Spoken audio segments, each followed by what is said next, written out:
Hi students, welcome back to Social Science Classroom. We are discussing third chapter. Did you remember the name of third chapter? Yes, Resistance and the First War of Independence. Resistance and the First War of Independence. ഈ ചാപ്റ്ററിൽ നമ്മൾ British east India കമ്പനിക്കെതിരെ ഇന്ത്യയിൽ നടന്നിട്ടുള്ള നിരവധി സമരങ്ങളെ ചെറുത്തുനിൽപ്പുകളെ കുറിച്ച് പറഞ്ഞു അല്ലെ. ഇന്ത്യയുടെ വിവിധ ഭാഗങ്ങളിലായിട്ട് നിരവധി കർഷക പ്രക്ഷോഭങ്ങൾ ഉണ്ടായിട്ടുണ്ട്. നെയ്ത്തുകാര് ബ്രിട്ടീഷുകാർക്കെതിരെ സമരം ചെയ്തിട്ടുണ്ട്. കേരളത്തിലും ഒരുപാട് സമരങ്ങൾ ബ്രിട്ടീഷുകാർക്കെതിരെ നടന്നിട്ടുണ്ട്. നാട്ടുരാജാക്കന്മാര്, അതിന്റെ അധികാരം നഷ്ടപ്പെടുന്ന നാട്ടുരാജാക്കന്മാര് ബ്രിട്ടീഷുകാർക്കെതിരെ സമരം നടന്നിട്ടുണ്ട്. ഇങ്ങനെ ഒരുപാട് സമരങ്ങള് ബ്രിട്ടീഷുകാർക്കെതിരെ നടന്നിട്ടുണ്ട്. ലാസ്റ്റ് ക്ലാസ്സിൽ എടുത്തതൊക്കെ നിങ്ങൾ വായിച്ചു നോക്കിയിരുന്നോ? വീട്ടിൽ നിന്ന് വായിച്ചു നോക്കാറുണ്ടോ ക്ലാസ് എടുക്കുന്ന പാഠഭാഗങ്ങളൊക്കെ? ഞാനൊരു ചോദ്യം ചോദിക്കട്ടെ. Who did famous proclamation of Kundara proclamation? Who did famous Kundara proclamation? Can you answer? Yes, right answer. Who did? Veluthambi Dalava did Kundara proclamation. എന്നാണ് 1809. 1809 കുണ്ടറ പ്രൊക്ലമേഷൻ നടന്നിട്ടുള്ളത്. ഓക്കെ, ഇന്ന് നമുക്ക് പറയാനുള്ളത് ഈ ഹെഡിങ് ആണ്. The First War of Independence in 1857. 1857 നടന്ന ഇന്ത്യയുടെ ഒന്നാം സ്വാതന്ത്ര്യ സമരം. ഓക്കെ, അപ്പൊ നമ്മൾ നേരത്തെ പറഞ്ഞു ബ്രിട്ടീഷ് ഈസ്റ്റ് ഇന്ത്യ കമ്പനിക്കെതിരെ ഇന്ത്യയുടെ പല ഭാഗങ്ങളിലും ഒറ്റപ്പെട്ട ശക്തമായ ചെറുത്തുനിൽപ്പുകൾ ഉണ്ടായിട്ടുണ്ട്. പല സ്ഥലങ്ങളിലും നാട്ടുരാജാക്കന്മാര് ബ്രിട്ടീഷുകാർക്കെതിരെ ശക്തമായ പടയോട്ടം നടത്തിയിട്ടുണ്ട്. ചില സ്ഥലങ്ങളിലൊക്കെ കർഷകര് വലിയ സമരം നടത്തിയിട്ടുണ്ട്. അതുപോലെ തന്നെ നെയ്ത്തുകാര് സമരം നടത്തിയിട്ടുണ്ട്. അങ്ങനെ രാജ്യത്തിന്റെ വിവിധ ഭാഗങ്ങളിലെ പല സമയങ്ങളിലായി ഒറ്റപ്പെട്ട ശക്തമായ സമരങ്ങള് ബ്രിട്ടീഷുകാർക്കെതിരെ നടന്നിട്ടുണ്ട്. എന്നാൽ ഇത്തരം ഒറ്റപ്പെട്ട സമരങ്ങളെയൊക്കെ വളരെ നിസ്സാരമായി തന്നെ ബ്രിട്ടീഷ് സൈന്യം അടിച്ചൊതുക്കുകയാണ് ഉണ്ടായിട്ടുള്ളത്. കാരണം എന്താണ്? ഈ ഒറ്റപ്പെട്ട സമരങ്ങളെയൊക്കെ നേരിടാൻ കഴിവുള്ള പ്രാപ്തിയുള്ള സൈന്യ ബലവും ആയുധവും ഒക്കെ ആർക്കുണ്ട്? ഈസ്റ്റ് ഇന്ത്യ കമ്പനിക്ക് ഉണ്ട്. അതുകൊണ്ട് തന്നെ അവർ വളരെ നിസ്സാരമായി അത്തരം സമരങ്ങളെയൊക്കെ അടിച്ചൊതുക്കുകയാണ് ഉണ്ടായിട്ടുള്ളത്. ദെൻ 1857 ഇത്തരത്തിലുള്ള ഒരുപാട് സമരങ്ങള് ഒരേ സമയത്ത് രാജ്യത്തിന്റെ വിവിധ ഭാഗങ്ങളിൽ നിന്ന് ശക്തമായ ചെറുത്തുനിൽപ്പുകൾ ഒരേ സമയം ഉണ്ടായി. ഇത് രാജ്യത്തുടനീളമായിട്ട് ബ്രിട്ടീഷ് ഈസ്റ്റ് ഇന്ത്യ കമ്പനിക്ക് ശക്തമായ പ്രതിരോധം തീർക്കേണ്ട ഒരു സാഹചര്യത്തിലേക്ക് എത്തിച്ചു. ഈ സമരത്തിന്റെ പ്രത്യേകത എന്ന് പറയുന്നത് ബ്രിട്ടീഷ് സൈന്യത്തിലുള്ള ഇന്ത്യൻ പട്ടാളക്കാർ, ബ്രിട്ടീഷുകാരുടെ സൈന്യത്തിലുള്ള ഇന്ത്യൻ പട്ടാളക്കാർ, ഇന്ത്യക്കാരായിട്ടുള്ള ആളുകളെ ബ്രിട്ടീഷുകാർ അവരുടെ സൈന്യത്തിൽ ചേർത്തിരുന്നു. ആ ഇന്ത്യൻ പട്ടാളക്കാർ എന്ത് പേരിലാണ് അറിയപ്പെട്ടിരുന്നത് എന്ന് നിങ്ങൾക്കറിയോ? അവർ സിപായികൾ എന്ന പേരിലാണ് അറിയപ്പെട്ടിരുന്നത്. സിപായികൾ എന്നറിയപ്പെട്ടിരുന്ന ബ്രിട്ടീഷ് സൈന്യത്തിലെ ഇന്ത്യൻ പട്ടാളക്കാരായിട്ടുള്ള ആളുകളാണ് ഈ സമരം തുടങ്ങിയത് എന്നുള്ളതാണ് ഈ സമരത്തിന്റെ പ്രത്യേകത. അവർ തുടങ്ങിയിട്ടുള്ള ഈ സമരത്തിലേക്ക് രാജ്യത്തിന്റെ വിവിധ ഭാഗങ്ങളിലുള്ള നാട്ടുരാജാക്കന്മാരും അവരുടെ സൈന്യവും എല്ലാം കൂടെ കൂടിച്ചേർന്നതോടുകൂടി വളരെ ശക്തമായ ഒരു സമരം 1857 ഇന്ത്യയിലുണ്ടായി. ആ സമരമാണ് ഇന്ത്യയിലെ ചരിത്ര പ്രസിദ്ധമായ ഇന്ത്യയുടെ ഒന്നാം സ്വാതന്ത്ര്യ സമരം എന്ന് അറിയപ്പെടുന്നത്. അതിനെക്കുറിച്ചാണ് ഇന്ന് നമുക്ക് പറയാനുള്ളത്. ആദ്യം നമുക്കിതൊന്ന് വായിച്ചു നോക്കാം. We have learned about the isolated resistance that occurred in different parts of the country. രാജ്യത്തിന്റെ വിവിധ ഭാഗങ്ങളിൽ ഉണ്ടായിട്ടുള്ള ഒറ്റപ്പെട്ട ചെറുത്തുനിൽപ്പുകളെ കുറിച്ച് നമ്മൾ നേരത്തെ പഠിച്ചു. The army of East India Company suppressed them. East India കമ്പനിയുടെ സൈന്യം അതിനെയൊക്കെ എന്താക്കി? അടിച്ചമർത്തി. By 1857 even people who were loyal to the company turned against them. നേരത്തെ കമ്പനിക്ക് അനുകൂലമായി നിന്ന ആളുകൾ പോലും 1857 ആയപ്പോഴേക്ക് ഈസ്റ്റ് ഇന്ത്യ കമ്പനിക്ക് എതിരായി മാറി.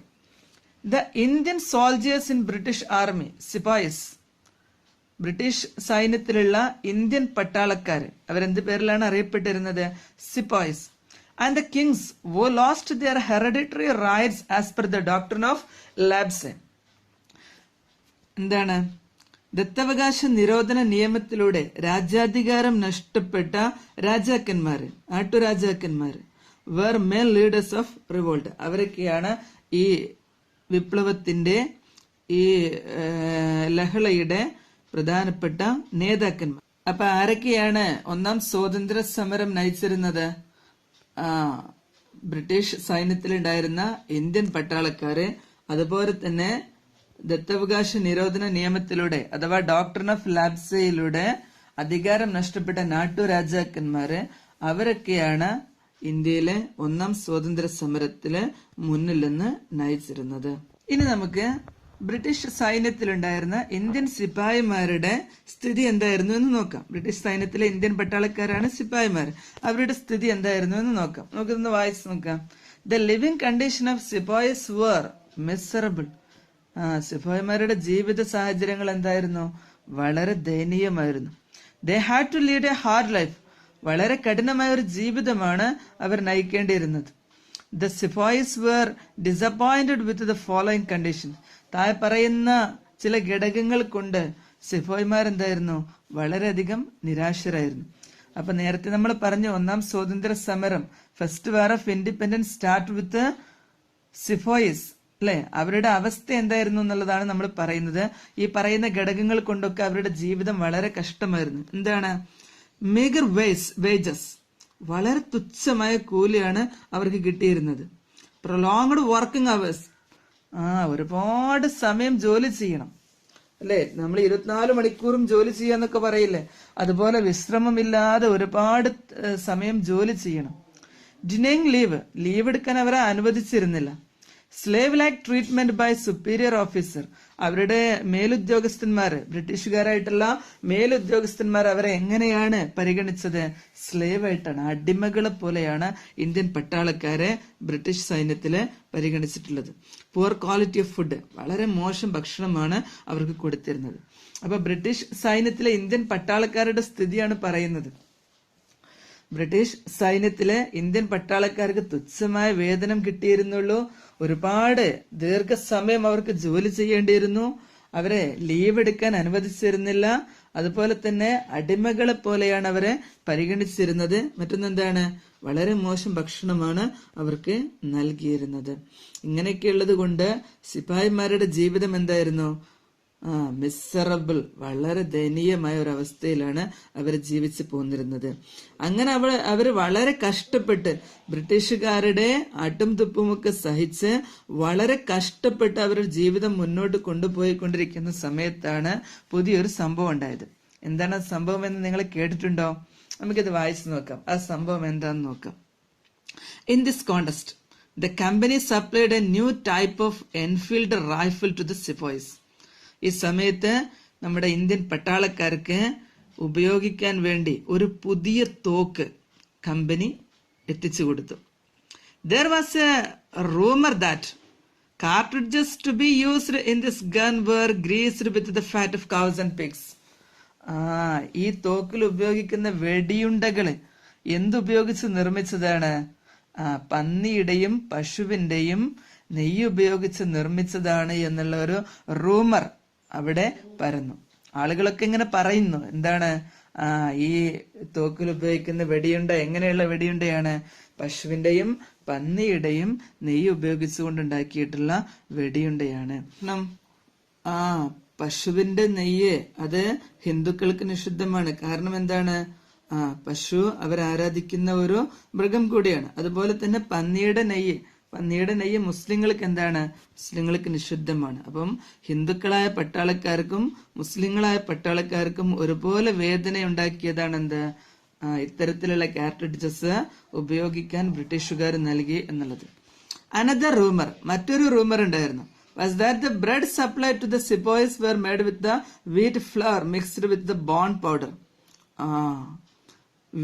ഗോതമ്പിലേക്ക് ബോൺ പൗഡർ കൂട്ടിയിട്ടാണ് എന്തുണ്ടാക്കിയിട്ടുള്ളത്? ബ്രെഡ് ഉണ്ടാക്കിയിട്ടുള്ളത്. അവർക്ക് തിന്നാൻ കൊടുക്കുന്ന, സിപ്പാഹിമാർക്ക് തിന്നാൻ കൊടുക്കുന്ന ബ്രെഡ് എങ്ങനെ ഉണ്ടാക്കിയതാണ്? ബോൺ പൗഡർ കൂട്ടിയിട്ട് ഉണ്ടാക്കിയിട്ടുള്ളതാണ്.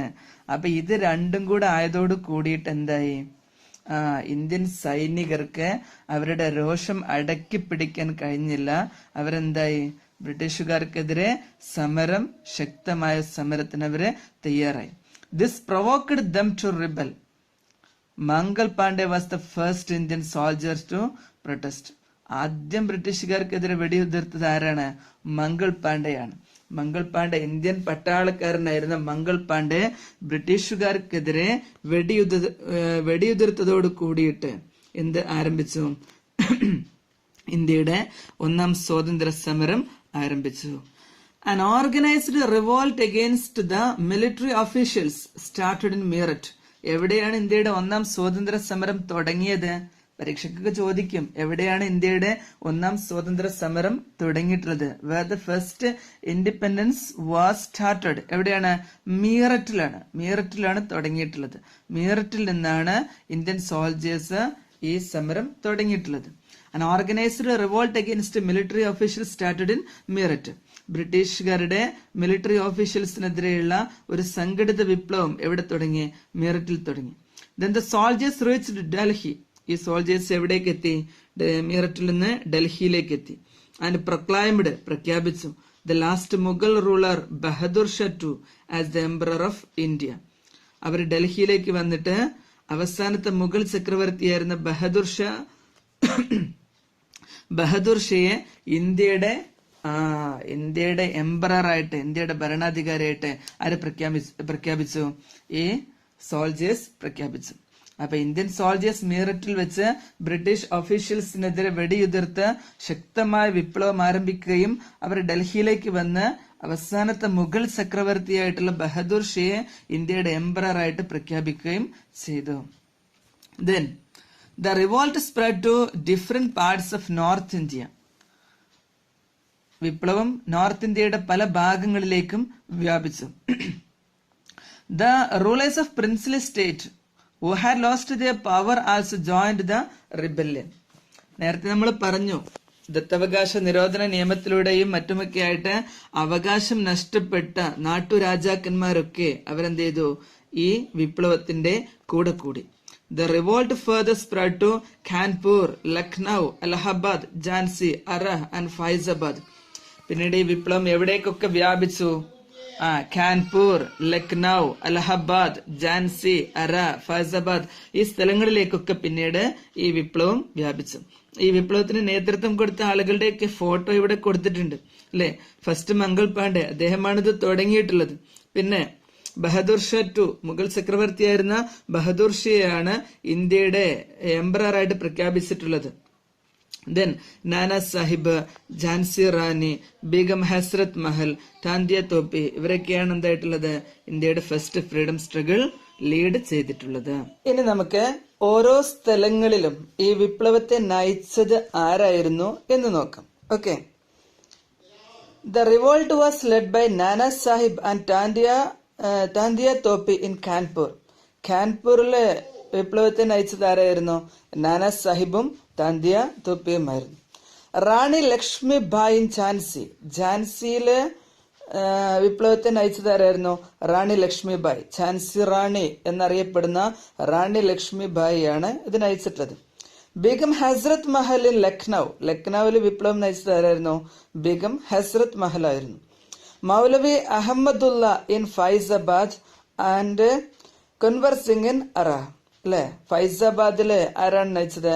മൗലവി അഹമ്മദുല്ല ആണ്. അതുപോലെ തന്നെ കുൻവർ സിംഗ് ഇൻ അറ. The company suppressed the revolt and Bahadur Shah Zafar was expelled to Rangoon. വിപ്ലവത്തിന്റെ അവസാനം എന്താ സംഭവിച്ചത്? Company suppressed the revolt. രാജ്യത്തിന്റെ വിവിധ ഭാഗങ്ങളിൽ നിന്ന് ഒരേ സമയം ശക്തമായി ഉയർന്നു വന്ന വിപ്ലവങ്ങളെ എല്ലാം തന്നെ ഇംഗ്ലീഷ് ഈസ്റ്റ് ഇന്ത്യ കമ്പനി എന്ത് ചെയ്തു? അടിച്ചമർത്തി. എന്നിട്ടോ നേരത്തെ വിപ്ലവത്തിന്റെ നേതാവായി പ്രഖ്യാപിച്ചിരുന്ന ബഹദൂർ ഷാ സഫറിനെ, ബഹദൂർ ഷാ ടു നേരത്തെ കാണിച്ചില്ലേ, ബഹദൂർ ഷാ സഫർ, അദ്ദേഹത്തെ എന്ത് ചെയ്തു? Expelled to Rangoon. അദ്ദേഹത്തെ റംഗൂണിലേക്ക് നാടുകടത്തി. മ്യാൻമറിൽ ഉൾപ്പെടുന്ന സ്ഥലമാണ് റംഗൂൺ. അങ്ങോട്ട് മ്യാൻമറിലേക്ക് ബഹദൂർ ഷാ സഫറിനെ നാടുകടത്തി. ഓക്കെ, ഇത് നോക്കുക. Let us examine the reasons for the failure of First War of Independence. എന്തുകൊണ്ടാണ് ഒന്നാം സ്വാതന്ത്ര്യ സമരത്തിൽ നമ്മൾ പരാജയപ്പെട്ടിട്ടുള്ളത് എന്നുള്ളതൊന്ന് പരിശോധിക്കാം. എന്തുകൊണ്ടായിരിക്കും എന്ന് നോക്കാം. First point, though the revolt was widespread in North India, there was no coordination. North ഇന്ത്യയിലെ വ്യാപകമായിട്ട് വിപ്ലവം ഉണ്ടായിരുന്നു, പക്ഷെ വിപ്ലവങ്ങൾ തമ്മിൽ ഒരു കോർഡിനേഷൻ ഉണ്ടായിരുന്നില്ല. ഒരു ഏകീകൃത രീതിയിലായിരുന്നില്ല വിപ്ലവം ഉണ്ടായിരുന്നത്. ഓരോരുത്തരും അവരവരുടേതായിട്ടുള്ള നേതൃത്വത്തില് അവരവരുടേതായിട്ടുള്ള തന്ത്രങ്ങളിൽ നടത്തുന്ന വിപ്ലവങ്ങളായിരുന്നു. ഒരു കോർഡിനേഷൻ അതിനുണ്ടായിരുന്നില്ല. സൈന്യമുണ്ടായിരുന്നു, ബെറ്റർ വെപ്പൻസ്, നല്ല ആയുധങ്ങൾ ഉണ്ടായിരുന്നു. ആൻഡ് കോർഡിനേഷൻ, നല്ല കോർഡിനേഷനും അവർക്കുണ്ടായിരുന്നു. It fail to ensure mass support. ഒരു മാസ് സപ്പോർട്ട്, സാധാരണ ജനങ്ങളുടെ ഒരു പിന്തുണ കിട്ടുന്നതിൽ ഇത് പരാജയപ്പെട്ടു. The English educated Indians were against report. ഇന്ത്യയിലുള്ള വിദ്യാഭ്യാസം നേടിയിട്ടുള്ള, ഇംഗ്ലീഷ് വിദ്യാഭ്യാസമൊക്കെയുള്ള ആളുകളെ എന്തായിരുന്നു ഈ വിപ്ലവത്തിന് എതിരായിരുന്നു. The rulers of affluent princely state supported the company. ബ്രിട്ടീഷുകാർക്ക് അനുകൂലമായി നിൽക്കുന്ന പ്രിൻസ്ലി സ്റ്റേറ്റിലുള്ള ആളുകളുണ്ടല്ലോ, നാട്ടുരാജ്യങ്ങളെ, ബ്രിട്ടീഷുകാരുടെ സപ്പോർട്ടോട് കൂടി നിൽക്കുന്ന നാട്ടുരാജ്യങ്ങളായിട്ടുള്ള ആളുകളെ, അവരെ ഇന്ത്യയിൽ നിന്നുകൊണ്ട് തന്നെ ആരെയാണ് സപ്പോർട്ട് ചെയ്തിട്ടുള്ളത്? അവരെ ഈസ്റ്റ് ഇന്ത്യ കമ്പനിയാണ് സപ്പോർട്ട് ചെയ്തിട്ടുള്ളത്. ചില നാട്ടുരാജാക്കന്മാരൊക്കെ ബ്രിട്ടീഷുകാർ പറയുന്നത് കേട്ട് അവരെ അനുസരിച്ച് അവർക്ക് ഓശാനപ്പാടി നിൽക്കുകയാണ്. എന്തിനു വേണ്ടിയിട്ടാണ്? അവരെ ആക്രമിച്ച് കീഴടക്കാതിരിക്കാൻ അവർക്ക് ഓശാനപ്പാടി നിൽക്കുന്ന ഒരുപാട് നാട്ടുരാജാക്കന്മാരുണ്ടായിരുന്നു. ആ നാട്ടുരാജാക്കന്മാരും ഈ വിപ്ലവത്തിൽ ബ്രിട്ടീഷുകാർക്ക് ഒപ്പം കൂടിയിട്ട് ഇന്ത്യക്കാരെ പരാജയപ്പെടുത്താൻ ശ്രമിച്ചു. ഈ കാരണങ്ങൾ കൊണ്ടൊക്കെയാണ് ഈ first war of independence India പരാജയപ്പെടാനുള്ള കാരണം. അപ്പൊ എന്തൊക്കെയാണ് കാരണങ്ങൾ ഒന്നും കൂടെ പറയാം. Though the revolt was widespread in North India, there was no coordination. എന്താണ് ഫസ്റ്റത്തെ കാരണം? വിപ്ലവം രാജ്യത്തിന്റെ പല ഭാഗങ്ങളിൽ ഉണ്ടായിരുന്നെങ്കിലും ഓരോ സ്ഥലത്തും ഓരോരുത്തരായിട്ട് നടത്തുന്ന വിപ്ലവങ്ങളാണ്, അതിനൊരു കോർഡിനേഷൻ ഉണ്ടായിരുന്നില്ല. രണ്ടാമത്തെ എന്താണ്? The company had all the advantages of stronger military power, better weapons and coordination. എന്നാൽ കമ്പനിക്ക് ശക്തമായ മിലിറ്ററി പവർ ഉണ്ടായിരുന്നു, നല്ല ആയുധങ്ങൾ ഉണ്ടായിരുന്നു, നല്ല കോർഡിനേഷൻ ഉണ്ടായിരുന്നു. Then it failed to ensure mass support. ഒരു ജനകീയ പിന്തുണ നേടിയെടുക്കുന്നതിൽ ഈ സമരം എന്തായി? പരാജയപ്പെട്ടു. The English educated Indians were against revolt. ഇന്ത്യയിലുള്ള വിദ്യാസമ്പന്നരായ ആളുകള്, ഇംഗ്ലീഷൊക്കെ പഠിച്ചിട്ടുള്ള ആളുകള്, അവര് റിവോൾട്ടിന് എതിരായിരുന്നു. The rulers of affluently princely state supported the company. നമ്മുടെ രാജ്യത്തിലുള്ള പല നാട്ടുരാജ്യങ്ങളും കമ്പനിയെയാണ് സപ്പോർട്ട് ചെയ്തത്, ഇന്ത്യയെ അല്ല അവരെ സപ്പോർട്ട് ചെയ്തിട്ടുള്ളത്. Okay, then observe the map below. താഴെയുള്ള മാപ്പ് നോക്കാൻ. Identify the major centres of the revolt. Revolt ഉണ്ടായിട്ടുള്ള പ്രധാനപ്പെട്ട സെന്ററുകൾ ഏതൊക്കെയാന്ന് നോക്കുക. ഏതൊക്കെയാണ്? മീററ്റ്, ഡൽഹി, അവധ, ഫൈസാബാദ്, കാൻപൂർ, ഝാൻസി, അറ അല്ല, ഈ സ്ഥലങ്ങളിലൊക്കെയാണ് പ്രധാനമായിട്ട് വിപ്ലവം പൊട്ടിപ്പുറപ്പെട്ടിട്ടുള്ളത്. ഈ സ്ഥലങ്ങളൊക്കെ ഇപ്പൊ ഏത് സംസ്ഥാനത്താണ് എന്ന് നിങ്ങളെ കണ്ടുപിടിച്ച് പട്ടികപ്പെടുത്തണം. ഇപ്പൊ മീററ്റ് നിങ്ങള് ഇപ്പൊ ഏത് സംസ്ഥാനത്താണെന്ന് നോക്കുക, നിങ്ങൾക്ക് കിട്ടില്ലേ? നിങ്ങൾക്ക് കിട്ടും. നിങ്ങളത് കണ്ടുപിടിച്ചിട്ട് എഴുതുക. എന്നിട്ട് കറക്ഷൻ ഉണ്ടെങ്കിൽ ഞാൻ കറക്റ്റ് ചെയ്ത് തരണ്ട കേട്ടോ. അപ്പൊ ഈ ഓരോ സ്ഥലവും ഏത് സ്റ്റേറ്റിലാണ് ഇപ്പൊ വരുന്നത് എന്ന് നോക്കിയിട്ട് അതെന്ത് ചെയ്യണം? നിങ്ങളെ പട്ടികപ്പെടുത്തണം. ഒക്കെ കൊടുത്തിട്ടുണ്ട് അല്ലെ? ആ ബോക്സിനകത്ത് ബഹദൂർ ഷാ സഫർ അവസാനമായി പറഞ്ഞ ചില വാക്കുകൾ കൊടുത്തിട്ടുണ്ട്. എന്താണ് അതിന്റെ ഹെഡിങ്? ലഗ്ത നഹി ഹെ ജി മേര, ലഗ്ത നഹി ഹെ ജി മേര. എന്താണ് എഴുതി വെച്ചിരിക്കുന്നത്? The days of life passed with the approaching desk. ജീവിതത്തിന്റെ പകൽ തീരാറായി, സന്ധ്യ പടർന്നു തുടങ്ങിയിരിക്കുന്നു. And now I will stretch my legs to sleep in the burial gardens comfort. ഇനി ഇരു കാലുകളും നീട്ടി ശവക്കല്ലറയിൽ ഉറങ്ങും. How unfortunate is Zafar. ഈ സഫർ എത്ര നിർഭാഗ്യവാനാണ്. For 6 feet of land, ഒരു 6 അടി മണ്ണ്, couldn't to be found for the burial in his soil. സ്വന്തം മണ്ണിൽ അലിഞ്ഞു ചേരാൻ, ലയിച്ചു ചേരാൻ 6 അടി മണ്ണ് പോലും കണ്ടെത്താൻ കഴിയാത്ത ഈ സഫർ എത്ര നിർഭാഗ്യവാനാണ്. അപ്പോൾ ഒരുപാട് കാലം നമ്മുടെ രാജ്യത്ത് ജനിച്ചു വളർന്ന ഈ മണ്ണിൽ മരിച്ചു ലയിക്കണമെന്ന് ആഗ്രഹിച്ച ഒരു നേതാവായിരുന്നു ആര്? ബഹദൂർ ഷാ സഫർ. അദ്ദേഹത്തെ റംഗൂണിലേക്ക് നാട് കടത്താൻ വേണ്ടി കൊണ്ടുപോകുമ്പോൾ അദ്ദേഹം പറഞ്ഞ വാക്കാണിത്. സ്വന്തം നാട്ടിലെ 6 അടി മണ്ണ് പോലും കിട്ടാത്ത ഈ സഫർ എത്ര വലിയ നിർഭാഗ്യവാനാണ്. ബ്രിട്ടീഷുകാരെ നമ്മുടെ ഈ 1ാം സ്വാതന്ത്ര്യ സമരത്തെ ശിപ്പായി ലഹള എന്ന് വിളിച്ച് തള്ളിക്കളയാനാണ് അവർ ശ്രമിച്ചിട്ടുള്ളത്. അതിനെ നിസ്സാരമാക്കാനാണ് ശ്രമിച്ചിട്ടുള്ളത്. എന്നാൽ ഇന്ത്യയെ സംബന്ധിച്ചിടത്തോളം ഇന്ത്യയുടെ ഈ 1ാം സ്വാതന്ത്ര്യ സമരം ഇന്ത്യ ചരിത്രത്തില് വളരെ നിർണായകമായിരുന്നു. എന്തുകൊണ്ടാണ് ഈ ഫസ്റ്റ് വാർ ഓഫ് ഇൻഡിപെൻഡൻസ് ഇന്ത്യയുടെ ചരിത്രത്തില്, ഇന്ത്യയുടെ സ്വാതന്ത്ര്യ സമര ചരിത്രത്തിൽ ഇത്ര നിർണായകമായത് എന്ന് നോക്കാം നമുക്ക്. Even though the revolt failed, revolt പരാജയപ്പെട്ടാലും it was the first mass revolt against the company rule. കമ്പനിക്കെതിരെ നടന്ന ആദ്യത്തെ മാസ് റിവോൾട്ട് ആയിരുന്നു നമ്മുടെ first war of independence. So the revolt is considered as the first war of independence. The highlight of revolt was the scene of unity that the people of India upheld irrespective of religion. ഈ revolt കൊണ്ടുണ്ടായിട്ടുള്ള ഏറ്റവും വലിയ നേട്ടം എന്താണ്? The sense of unity that the people of India upheld irrespective of religion. മതവൈരങ്ങൾ മറന്നുകൊണ്ട് ഇന്ത്യയിലെ ആളുകളെല്ലാം ഒരുമിച്ചു നിന്നു എന്നുള്ളതാണ്. ഒരു യൂണിറ്റി ഉണ്ടായി എന്നുള്ളതാണ്. ബ്രിട്ടീഷുകാർക്കെതിരെ ഒരേ സ്വരം ഉയർന്നു വന്നു എന്നുള്ളതാണ് ഈ വിപ്ലവം കൊണ്ടുണ്ടായിട്ടുള്ള ഒരു പ്രധാനപ്പെട്ട നേട്ടം. അതുകൊണ്ടാണ് എന്തായിട്ടുള്ളത്, വിപ്ലവം ഉണ്ടായപ്പോ ഇന്ത്യ പട്ടാളക്കാർ ഡൽഹിയിലേക്ക് വരികയും ബഹദൂർ ഷയെ ഇന്ത്യയുടെ എംപറർ ആയിട്ട് പ്രഖ്യാപിക്കുകയും ഒക്കെ ചെയ്തത് അതിന്റെ സിമ്പിളാണ്. It was this solidarity that motivated the Sepoys to proclaim Bahadur Shah as Shahanshah-e Hindustan, the Emperor of India. ഇങ്ങനെ ഒരു യൂണിറ്റി പട്ടാളക്കാർക്കുള്ളത് കൊണ്ടാണ് ബഹദൂർ ഷാ അവരെ ഇന്ത്യയുടെ എംപററായിട്ട് പ്രഖ്യാപിച്ചിട്ടുള്ളത്. This shows that British effort to breed communal hatred had not succeeded at least up to the period of first war of Indian independence. ഭിന്നിപ്പിച്ച് ഭരിക്കുക, ആളുകൾക്കിടയില് സാമുദായിക സ്പർദ്ധ വളർത്തുക, നമ്മൾ തമ്മിലടുപ്പിച്ചുകൊണ്ട് ബ്രിട്ടീഷുകാർക്ക് അവരുടെ ആവശ്യങ്ങൾ നേടിയെടുക്കുക എന്നുള്ള ബ്രിട്ടീഷുകാരുടെ തന്ത്രം 1ാം സ്വാതന്ത്ര്യ സമരം വരെ ഏറെക്കുറെ എന്ത് ചെയ്തു, അതിനെ പ്രതിരോധിച്ചു നിർത്താൻ ഈ 1ാം സ്വാതന്ത്ര്യ സമരം കൊണ്ട് സാധിച്ചിട്ടുണ്ട്. ഇനി നോക്കുക, കംപ്ലീറ്റ് ദ ഫോളോയിങ് ടേബിൾ. താഴെയുള്ള ടേബിള് കംപ്ലീറ്റ് ചെയ്യാൻ. സെന്റേഴ്സ് ഓഫ് റിവോൾട്ട് നേരത്തെ നമ്മൾ ഭൂപടത്തിൽ കാണിച്ചില്ലേ ഏതൊക്കെയാണ് സെന്റർ എന്നുള്ളത്. ഇനി അടുത്ത കോളത്തിൽ എന്താ എഴുതേണ്ടത്, ഓരോ സ്ഥലത്തും ആരാണ് അത് നയിച്ചിട്ടുള്ളത്. ഇപ്പൊ ഇവിടെ ഉദാഹരണമായിട്ടൊന്ന് കൊടുത്തിട്ടുണ്ട് ഝാൻസി. ഝാൻസിയിൽ ആരാണ് റിവോൾട്ട് നയിച്ചിട്ടുള്ളത്? റാണി ലക്ഷ്മിബായി. ഓക്കെ, ഇനി മർമ്മപ്രധാനമായ ഒരു പോയിന്റ് നമ്മൾ നേരത്തെ പറഞ്ഞു. 1757 പ്ലാസി വാറോട് കൂടിയിട്ട് ഇന്ത്യയുടെ അധികാരം ആർക്ക് കിട്ടി?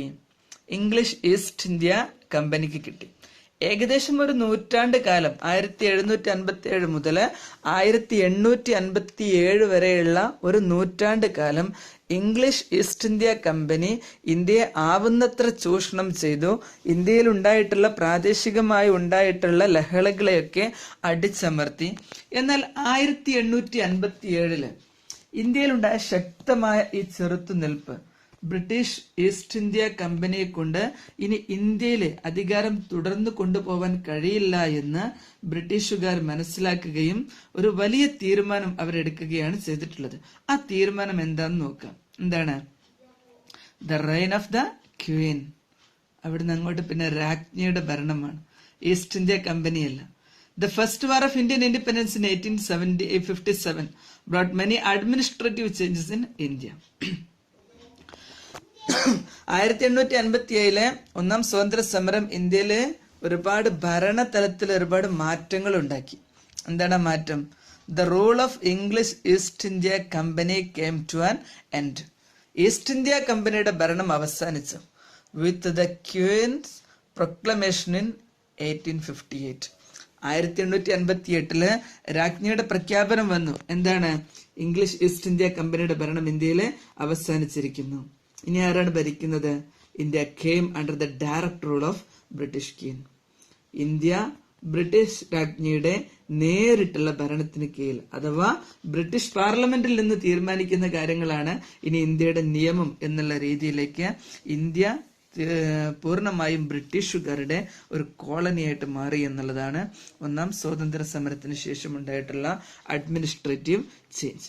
ഓക്കെ, അപ്പൊ ഇത്രയാണ് നമുക്ക് ഈ ചാപ്റ്ററിനകത്തുള്ളത്. ഒന്നാം സ്വാതന്ത്ര്യ സമരം. ബ്രിട്ടീഷുകാർക്കെതിരെ ഇന്ത്യയിൽ നടന്ന ആദ്യത്തെ ശക്തമായ ചെറുത്തുനിൽപ്പാണെന്ത്? First war of independence. ഒറ്റപ്പെട്ട സമരങ്ങളൊക്കെ ഉണ്ടായിരുന്നെങ്കിലും ഏറ്റവും ശക്തമായ ചെറുത്തുനിൽപ്പാണ് 1857 ഫസ്റ്റ് വാർ ഓഫ് ഇൻഡിപെൻഡൻസ്.